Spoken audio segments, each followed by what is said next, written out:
This bumpy, untarred road leads into Karamajiji, one of the numerous settlements in the Federal Capital Territory. Karamajiji is just a few meters from the Abuja city gates. But despite its closeness to the city center, it shares absolutely none of the amenities which FCT residents, at least those living in the city center, can boast of. It has neither pipe-borne water, primary basic healthcare center, nor good roads. But residents here say the major problem which they are daily confronted with is the epileptic electricity in the community. Why I say we feel government present? When they were doing election. Bode Oshuntoku is a resident of Karamajiji. He says the electricity situation here is appalling. I have been in this Karamajiji for over 3 years plus. Since I came to this Karamajiji, my fridge have never worked one day because of problem of light. Some residents told Channel Television that it's bad enough that they do not have regular electricity, but what is more frustrating is the electricity bills they are handed with every month end. In respect to NEPA bills, I would say that it is very funny, in the sense that we don't have meters that we are using in our respective houses. So they do bring bill, anything at all they like, they'll bring it to us. I remember there was a time that you were paying just about 2,000. All of a sudden, they increased it to 7,000. Light situation is very worst in Karamajiji. They are giving us amount of bill, which is no light in Karamajiji. As we are having light now, you cannot carry any, even television, you can't carry it. Even charge phone, you cannot carry it. And every month, they give us 13,000 naira per month. Bayo Jegede also lives in Karamajiji. He offers to take me to his home and show me his electricity bills, which he says is not proportionate with the electricity provided every month. Photocopy originals. October is 2,440 from 20. November 11,571. I have to go back there. When I got there, I said, how come about this bill? Say that that's what they decide to give. It's okay, that's what they decide to give. Okay, I too will decide what to pay. I will not even pay. So see that I don't even pay. His next door neighbor is eager to also show me his electricity bill. On 29 May 2015, then bring 13,733 for us to pay. I went there, I personally, to ask them, why is this supposed to be? They said that is how government increase it. With the absence of meters in this community, how then does the distribution company bill the residents? We arranged a meeting with a spokesman of the Abuja Electricity Distribution Company to get answers to these questions. It is an abnormal situation to expect that your electricity bill will be constant. It's an abnormality. I mean, because you cannot accurately regulate what you consume. Even where you have a meter in your house, you cannot accurately regulate what you consume. That, okay, month A, I will consume 3,000 naira worth of energy, especially for those who are even the postpaid meter, even the prepaid meter customers. There are situations you have more visitors, but maybe during holiday period, or maybe the weather is cold, or maybe there is a particular program you like watching. Any issue could come up. Mr. Fadipe also explained how the company bills customers. There are estimation methodology. One of them is the historical, the other one is the grid factor. Now, for the historical, it's a matter of what did they consume last month? What did he consume the previous month? What is he likely to consume in the third month? I mean, you take a statistical analysis of that and you begin to do an average. The Abuja Electricity Distribution Company plans to roll out 100,000 meters to customers in 2016 to reduce the number of people without meters. This number of meters is not enough to cater for thousands of residents without meters.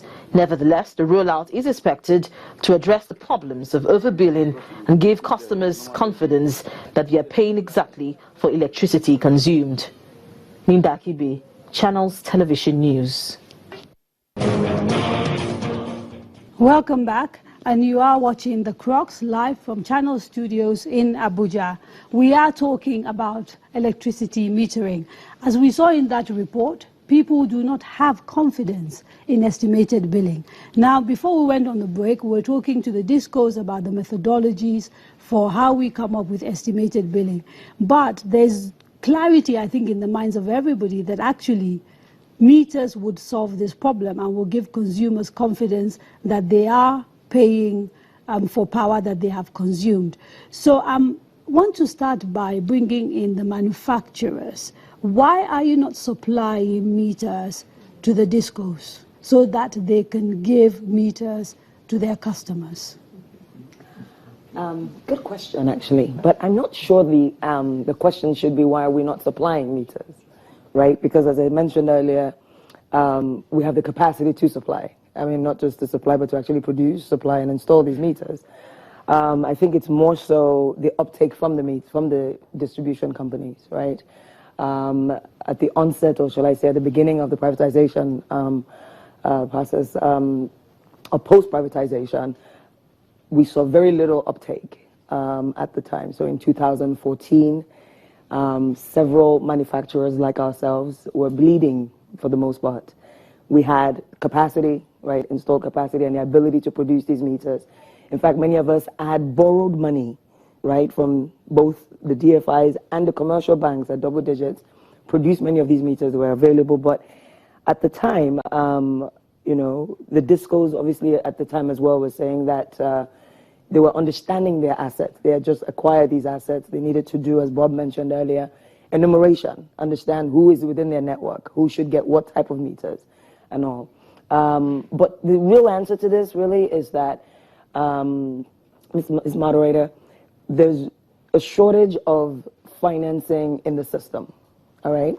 The discos will say that they are unable at the moment, considering one, the cost-reflective or lack of a cost-reflective tariff.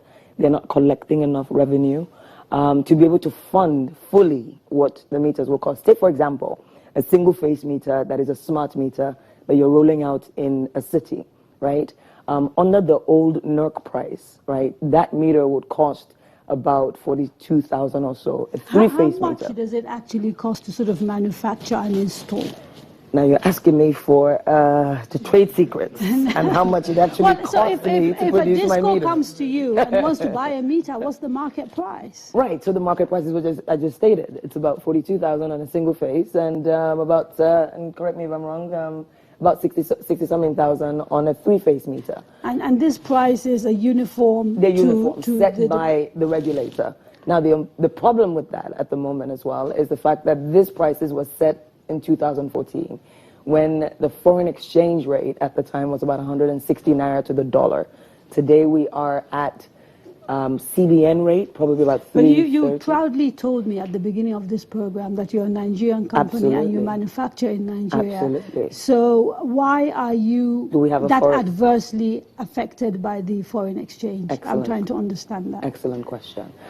So when you look at my production process, and the inputs of production. We're talking circuit breakers. No factory in Nigeria produces that. We're talking cables. Now I have some factories in Nigeria that produces that. We're talking chips, and well, we're talking actually what is known as the motherboard, or the motherboard, which is the brain of the meter. No factory at the moment. Well, no factory at the moment produces that. However, we as a company are now investing to actually what is known as backward integrate to begin to produce all of these components. My colleague on the panel will also tell you the same, to produce all of these components here in Nigeria.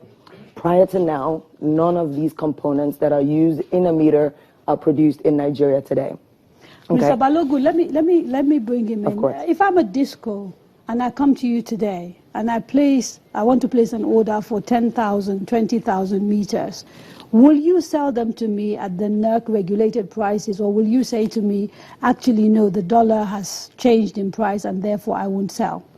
Yes, thank you for that question. Actually, I will sell to you at international price. I don't understand.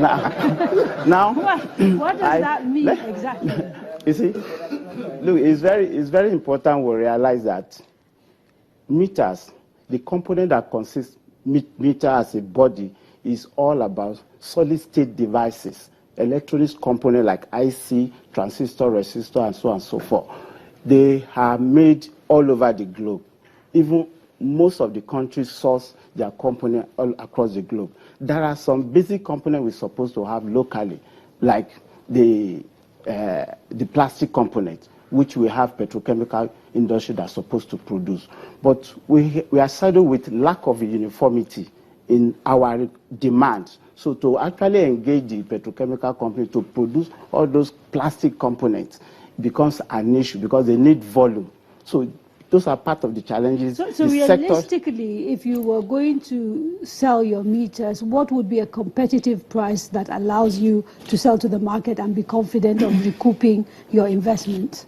Yes, the price is not sacrosanct. That's what I'm saying. Because if I say the net regulated price, they regulated the price about 2-3 years ago. So my question is straightforward, and you're dancing around it. I'm talking about here, now, today. If you have a disco that wants to buy meters, at what price would you sell? I will say the price. I have my own preset price because and the meters, because we don't have one single type of meter.